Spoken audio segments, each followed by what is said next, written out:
Raids. One of the main ways to make gold. Raid farming can provide great returns for less time than conventional gold per hour farms, and is a method I prefer to make gold on a weekly basis.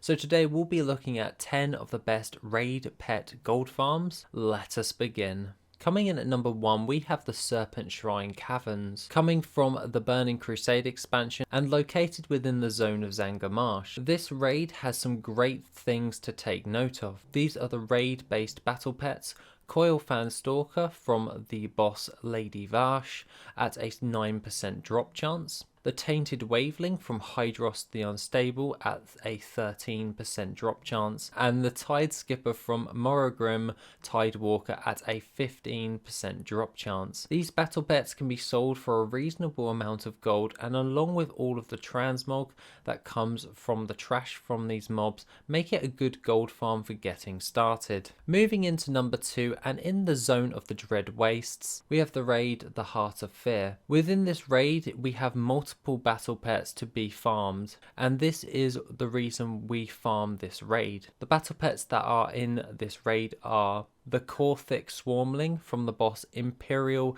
Visor Zorlok at a 3% drop chance, the Amber Glow Stinger from Blade Lord Tayak at 3% once again, and the Swarm of Garalon from Garalon at 4% drop chance. Also with Living Amber from the boss Amber Shaper Unsok with a 5% drop chance, and the Ravenous Prideling coming from the end boss Grand Empress Shek'Zir at a 4% drop chance. I tend to run this raid once a week to keep a steady supply of these battle pets by using the Looking for Raid NPC in the Vale of Eternal Blossoms to make things a lot quicker when gold farming. Moving into the Cataclysm expansion, we have the raid the Bastion of Twilight. With this raid, it is wise to use the potion of treasure finding. This is so you gain additional Cataclysm materials from running this raid, increasing your overall gold value. I would suggest slaying the trash mobs 9 times on Heroic 25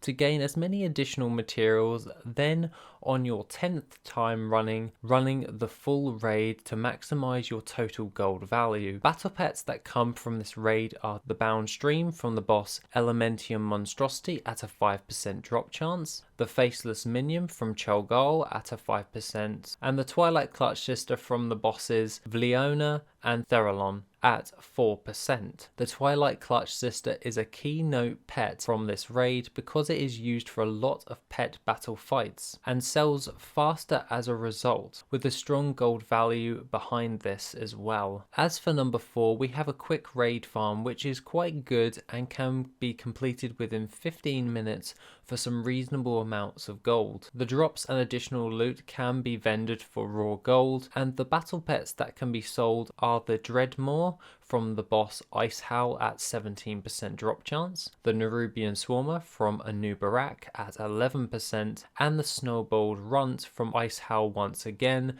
at a 3% drop chance. The Snowballed Runt, from my experience, sells the fastest and typically goes for good gold for the time invested into farming this battle pet. Moving into the old world and into the raid, the Temple of Ahn'Qiraj, we have a chance to get high-end transmog from this raid, along with some additional battle pets such as the Mini Mindslayer from the first boss Prophet Skerum at a 20% drop chance, which this pet sells for the least. The Anubiseth Idol, on the other hand, is a great one as it is used in pet battles a lot, meaning it goes for a good gold value on average at a reasonable rate of sale. This comes from the Twin Emperors at a 20% drop chance. And lastly, the Viscidus Globule, which comes from the boss Viscidus. Though this does go for the most amount of gold, this boss can't be killed normally. You will need ice damage to freeze and shatter the boss.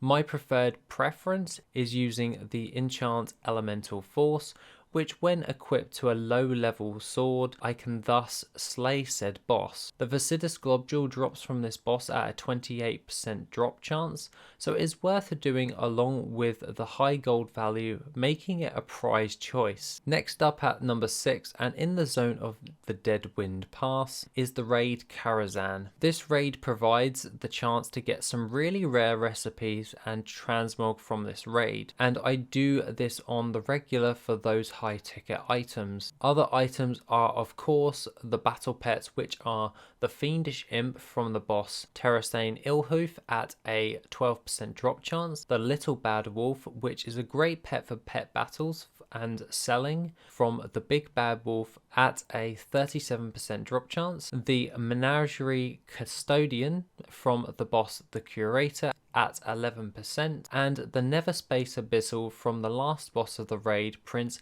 Malchezaar, at an 11% drop chance. Overall, I prefer this raid just for its simplicity and the lore basically behind it. As for number 7, we have the raid ICC, or otherwise known as the Ice Crown Citadel, though it is worth noting that this raid is best done on normal difficulty due to one battle pet. This is the Drudge Ghoul, which can be sold on the auction house for a high gold value and comes from the Lich King himself at a 1.4% drop chance. Other battle pets from this raid are the Bone Shard from the boss Lord Marigar at 9% drop chance, Blood Boil from Deathbringer Sourfang at 17%, Blight Breath from Professor Putricide at an 8% chance, and the Soul Broken Whelpling from the boss Sindragosa at a 8% drop chance. The main takeaway for this raid is definitely the Drudge Ghoul, and that is what you should be aiming for if you are farming this raid. Following on to this at number 8 is the raid the Emerald Nightmare. There is only really one thing you are going in for,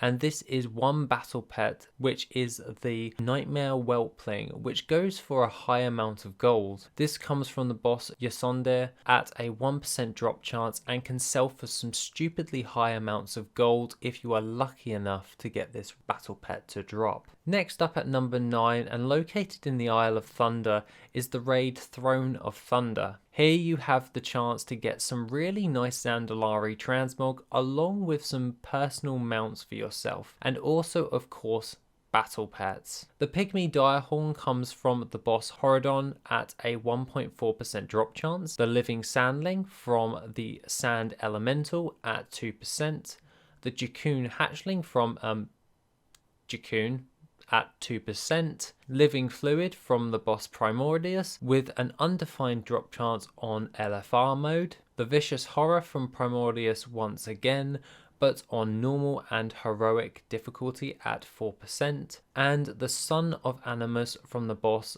Dark Animus at 4% drop chance. These battle pets tend to sell for a high amount of gold due to the low drop chances, also combined with the weekly lockout, making it a prize pick for gold farmers. Last and finally, to round off our list, is my go-to gold farm for raid farming, which I do every week without fail. This is the Siege of Orgrimmar. Here you are going just for the battle pets alone. The Blackfuse Bombling from the boss Siege Crafter Blackfuse at a 0.8% drop chance, the Gooey Sharling from the Shar of Pride on LFR difficulty at 0.7% drop chance, the Droplet of Yasharaj from the boss Shar of Pride once again, but on normal, heroic or mythic at a 1.2% drop chance, and lastly the pet Kovok from the Paragon boss fight at a 1.1% drop chance. All of these battle pets go for stupid amounts of gold,